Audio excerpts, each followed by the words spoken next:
നമസ്കാരം, ഞാൻ Aarathi. Chemmanur International Jewellers Kaumudi ഹെഡ്ലൈൻസിലേക്ക് സ്വാഗതം. Powered by Fortune Industries, presented by Baba easy English in association with high street mattresses.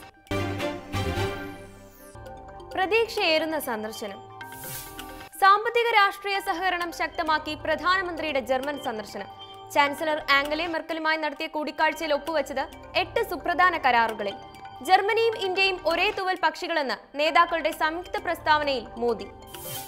നാളെ റഷ്യയിലെത്തുന്ന പ്രധാനമന്ത്രി സെന്റ് പീറ്റേഴ്സ്ബർഗിൽ ഇന്ത്യ റഷ്യ വാർഷിക ഉച്ചകോടിയിൽ പങ്കെടുക്കും. വെള്ളിയാഴ്ചത്തെ ഫ്രാൻസ് സന്ദർശനത്തിൽ നിയുക്ത പ്രസിഡന്റ് ഇമ്മാനുവൽ മാക്രോണുമായി ചർച്ച നടത്തും. ഭീകരവാദം, രാജ്യസുരക്ഷ, ഊർജ്ജം തുടങ്ങി നിരവധി മേഖലകളിൽ 4 രാജ്യങ്ങളുമായി മോദി തന്ത്രപ്രധാന കരാറുകളിൽ ഒപ്പുവെക്കും. ബാക്കിവെച്ച പ്രതികാരം. പോലീസ് മേധാവി TP സെൻകുമാറിനെതിരെ വീണ്ടും സർക്കാർ നീക്കം. DGPയുടെ സുരക്ഷാ ജീവനക്കാരനെ തൽസ്ഥാനത്ത് നിന്ന് നീക്കി. പ്രതികാര നടപടി 15 വർഷമായി സുരക്ഷാ ചുമതല വഹിക്കുന്ന ASI അനിലിന് നേരെ. സെൻകുമാർ അറിയാതെയുള്ള സ്ഥലം മാറ്റം കമ്മീഷണർ ഓഫീസിലേക്ക്. അതേസമയം സുരക്ഷാ ജീവനക്കാരനെ മാറ്റിയത് പരാതികളെ തുടർന്നെന്ന് ആഭ്യന്തര വകുപ്പിന്റെ വിശദീകരണം. തുറന്നു പറഞ്ഞ് സുധാകരൻ. മാണിയുടെ LDF പ്രവേശനം സംബന്ധിച്ച അഭ്യൂഹങ്ങൾക്കിടെ പുതിയ വെളിപ്പെടുത്തലുമായി മന്ത്രി G. സുധാകരൻ. നിയമസഭാ തിരഞ്ഞെടുപ്പിന് മുമ്പ് മാണിക്ക് ഉന്നത പദവി വാഗ്ദാനം ചെയ്തിരുന്നു. അന്നത് സ്വീകരിച്ചെങ്കിൽ സ്വപ്നം കാണാൻ കഴിയാത്ത പദവിയിൽ മാണിക്ക് എത്താമായിരുന്നെന്നും മന്ത്രി. സുധാകരന്റെ പ്രസ്താവന ഇടുക്കി നെടുങ്കണ്ടത്ത് നടന്ന പൊതുപരിപാടിക്കിടെ. വികസന കാര്യത്തിൽ കേന്ദ്ര സർക്കാർ രാഷ്ട്രീയം കലർത്തുന്നില്ലെന്ന് ചടങ്ങിൽ മന്ത്രി. കേരളം സമർപ്പിക്കുന്ന പദ്ധതികൾക്ക് ഉടൻ അനുമതി ലഭിക്കുന്നു. UPA സർക്കാരിന്റെ കാലത്ത് കത്തുകൾക്ക് പോലും മറുപടി ഉണ്ടായിരുന്നില്ലെന്നും സുധാകരൻ. അതേസമയം മാണിയോടുള്ള LDF നിലപാട് സുധാകരന്റെ പ്രസ്താവനയോടെ സ്ഥിരീകരിക്കപ്പെട്ടെന്ന് MM ഹസൻ. എന്നാൽ പ്രസംഗം ചർച്ചയായതോടെ നിലപാട് മാറ്റി സുധാകരൻ. മാണിയെ മുഖ്യമന്ത്രിയാക്കാൻ LDF തയ്യാറായിരുന്നുവെന്ന് പറഞ്ഞിട്ടില്ലെന്ന് വിശദീകരണം. വിവാദ ഉത്തരവിൽ സ്റ്റേ. കശാപ്പ് നിയന്ത്രണത്തിലെ കേന്ദ്ര വിജ്ഞാപനം സ്റ്റേ ചെയ്ത് മദ്രാസ് ഹൈക്കോടതി.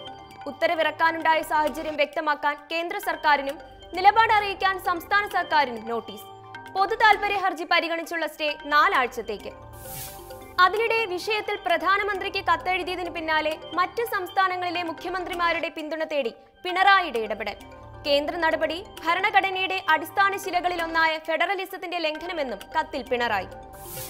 ഉത്തരവിന് പിന്നിൽ സംസ്ഥാനങ്ങൾക്ക് നിയമനിർമ്മാണത്തിനുള്ള അധികാരം കവർന്നെടുക്കുകയെന്ന ഗൂഢലക്ഷ്യമെന്ന് മുഖ്യമന്ത്രി. യുക്തിരഹിതമായി അടിച്ചേൽപ്പിക്കപ്പെട്ട നിയന്ത്രണങ്ങൾ ഭരണഘടനാപരമായി നിലനിൽക്കില്ല. ഭക്ഷണം തിരഞ്ഞെടുക്കാനുള്ള വ്യക്തികളുടെ അടിസ്ഥാന സ്വാതന്ത്ര്യത്തെ പുതിയ നിയമം ബാധിക്കുമെന്നും മുഖ്യമന്ത്രി. ജയരാജന് ആശ്വാസം. EP ജയരാജൻ പ്രതിയായ ബന്ധു നിയമന കേസ് അവസാനിപ്പിച്ച് വിജിലൻസ്. മുഖ്യമന്ത്രിക്കെതിരായ പരാതികളിൽ കഴമ്പില്ലെന്ന് ഹൈക്കോടതിയിൽ അന്വേഷണ സംഘത്തിന്റെ വിശദീകരണം.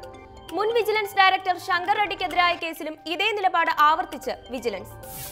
അതേസമയം കേസിൽ വിജിലൻസിനെ രൂക്ഷമായി വിമർശിച്ച് ഹൈക്കോടതി. ജനവികാരത്തിന് അടിമപ്പെട്ട് FIR രജിസ്റ്റർ ചെയ്യരുത്.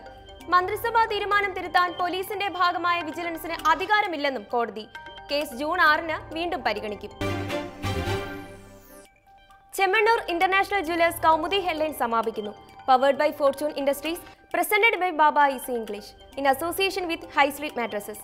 അടുത്ത ഹെഡ്ലൈൻസ് 1 മണിക്കൂറിന് ശേഷം. നമസ്കാരം.